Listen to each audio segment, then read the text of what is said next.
بسم اللہ الرحمن الرحیم رحمۃ اللہ وبرکاتہ۔ الحمد للہ رب العالمین، الصلاة والسلام علی رسولہ الکریم، اما بعد، فقال اللہ تعالی فی القرآن المجید والفرقان الحمید، فاعوذ باللہ من الشیطان الرجیم، قال اركبوا فيها بسم الله مرجيها ومرساها ان ربی لغفور رحیم۔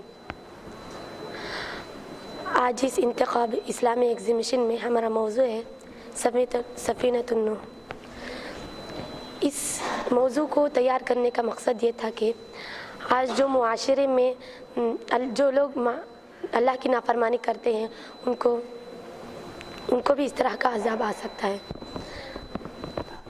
دیکھیے، آپ جو دیکھ رہے ہیں یہ نوح علیہ السلام کی کشتی۔ نوح علیہ السلام اللہ کے نبی اور رسول تھے جنہوں نے اپنی قوم کو 950 سال تک دعوت دی، تو ان کی قوم ان کی دعوت کو قبول نہیں کیا اور ان کو جھٹلایا۔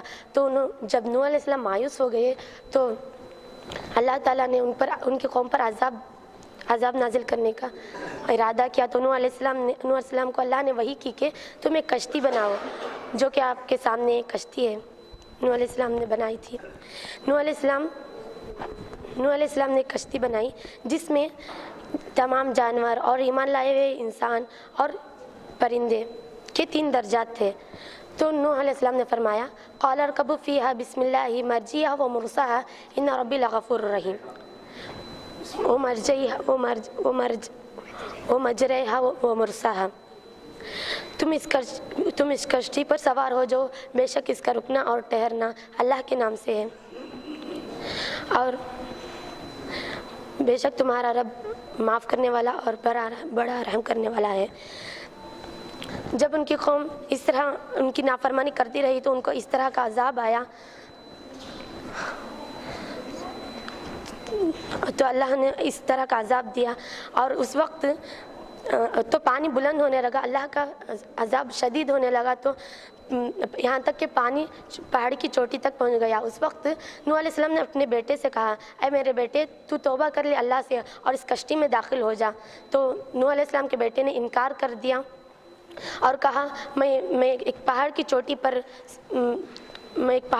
چوٹی پر چل جاؤں گا جس سے میں بچ جاؤں گا۔ اسی طرح باتیں ہوتی رہی تو اللہ کا عذاب نوح علیہ السلام کے بیٹے کو بھی غرق کر لیا۔ تو ان تمام باتوں سے یہ بات معلوم ہوتی ہے کہ ہم اللہ کی نافرمانی کرنے سے ہم اللہ کی عبادت کریں اور اللہ کی نافرمانی کرنے سے بچیں۔